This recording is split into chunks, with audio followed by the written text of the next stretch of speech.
ये एनर्जी से काम करते हैं तो आनंद आता है कम वॉट में। एंड चैलेंजेस को एम्ब्रेस करना, अरे यार मर गए, वो तो कभी मत बोलना।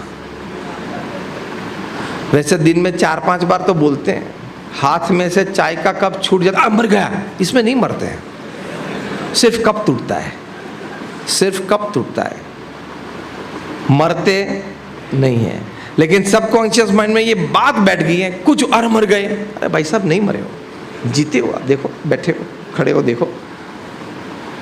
तो ये एटीट्यूड दृढ़ बना के रखना है, ऐसे मरते नहीं है। तो थोड़ी मोटिवेशन की आप बातें सुने, ऐसी कुछ बातें पुस्तक आप पढ़े, ऐसे सफल व्यक्तियों के बारे में जाने, उनके संघर्ष के बारे में जाने। Without struggle there is no development. जीवन में अगर संघर्ष नहीं आया तो आपका विकास असंभव है। संघर्ष के बिना कभी विकास आता ही नहीं है। Challenging. And there is a law of wasted efforts. वो एक बहुत बड़ा लॉ है, पता है? The law of wasted efforts. आपने एफर्ट किया, कुछ परिणाम नहीं मिला, तो पृथ्वी पे नियम है कि जंगल का राजा शेर भी 10 बार प्रयत्न करता है हिरण को शिकार बनाने का, या 5 बार, कभी 4 बार, कभी 3-4 बार, कभी 5-6 बार, तभी एक बार सफल होता है। तो जंगल के राजा की भी ये परिस्थिति है, तो तेरी मयूर विहार में क्या है? मतलब कहने की बात यह है कि it is called the law of wasted efforts. कई एफर्ट्स आपके वेस्ट जाते हैं तभी एक सफलता मिलती है। ये बहुत बड़ा एक नियम है पृथ्वी पे। तो जब आपका एफर्ट वेस्ट जाए तो रोना मत। कुछ नहीं मिला ये एफर्ट से, तो एक बात तो जरूर मिली है, क्या? अनुभव। वो मुफ्त में नहीं मिलता है। क्यों मुफ्त में नहीं मिलता है अनुभव? अनुभव प्राप्त करने के लिए आपको जीवन में असफल होना जरूरी है। किसी का अनुभव से आप सिर्फ विचार कर सकते हो, अनुभूति नहीं कर सकते हो।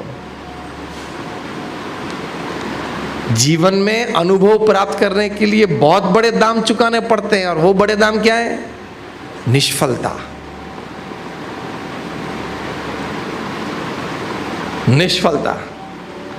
वहाँ हम साउथ अफ्रीका गए थे 3-4 साल पहले। तो वहाँ एक जगह पे गए थे जहाँ वॉक विद द लायंस कार्यक्रम होता है। ट्रेंड होते हैं, उसके साथ आप चल सकते हो। You can walk with the lions, मित्र के रूप में। शुरुआत में सब घबरा जाते हैं जब उनको छोड़ते हैं और वो सब आपके सामने आके नज़दीक आते हैं तब, क्योंकि उसके लिए तो हम लोग like existence of A mosquito है। इस तरह से मॉस्किटो बैठा हम यूं करते मर जाता है, वो तो ऐसा करता है मर जाते हैं कि सीधा 700 पाउंड का पावर आता है। लेकिन वो जब अपने फेंस में होते हैं तो इतनी बड़ी फेंस, 2-3 इलेक्ट्रिक वायर होते हैं, लाइव होते हैं। आप उनको नज़दीक वहाँ से बुलाएंगे, आप नज़दीक जाएंगे तो भी वो नहीं आता है। क्यों? उसको 2-3 बार अनुभव हो चुका है। वो शेर होता है ना, उसको 2-3 बार अनुभव होता है, यार ये वायर को जब छूते तब यार क्या होता है पता नहीं। और हमने देखा कि एक बार किसी ने, मतलब वो शेर वहाँ नज़दीक आया, उसने उसको वो लाइव वायर को टच होगा, सीधा भागा आधे किलोमीटर तक वहाँ जाके बैठा। मतलब क्या? अनुभव होना जरूरी है, तकलीफ का, सेटबैक का, फेलियर का। उससे आप बहुत कुछ बात सीखते हैं। If success can teach you 10 things, failure can teach you 100 things. Am I right और रॉन्ग? तो ये बात समझेंगे तो आप फेलियर्स में भी पॉजिटिव रहेंगे। पॉजिटिव क्या? चलो कुछ नहीं मिला, पैसे भी डूब गए, ये संबंध बनाया था वो भी साला भाग गया, इसने दगा दे दिया, वो प्रोडक्ट बेकार निकली,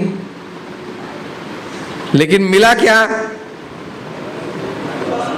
हाँ, अब बात समझ में आ गई। प्रोडक्ट, पैसे, काम करने वाला, बिजनेस पार्टनर, सब बोगस निकले। तो मिला क्या? अनुभव के। दूसरी बार एक एक परिस्थिति, एक एक व्यक्ति की जांच करके ही मैं एक कदम बढ़ाऊंगा, ये नक्की हुआ ना। लेकिन ये विचार रखेंगे तो पॉजिटिविटी रहेगी। ये अनुभव संबंधी विचार के अनुभव प्राप्त किया, वो विचार नहीं रखेंगे तो क्या, अरे यार इसने दगा दे दिया यार, क्या करूं, डिप्रेशन में आ जाते हो। अरे यार प्रोडक्ट को तो मैंने बहुत अच्छी तरह से देखी थी, सुनी थी इसके बारे में, किसी ने सजेस्ट की थी, लेकिन ऐसी निकली। हुआ, अनुभव मिला, वो बहुत बड़ी बात है। A pat on the shoulder is fine because it is appreciation and inspiration. A slap on the face is also necessary because it is correction and not making a mistake again. दोनों चाहिए ना, ये भी चाहिए, अच्छा काम किया, और ये भी चाहिए, साले ये भी चाहिए, दोनों जरूरी है। A pat and a slap, both are necessary so that you learn everything in life. So this is positivity in adversity.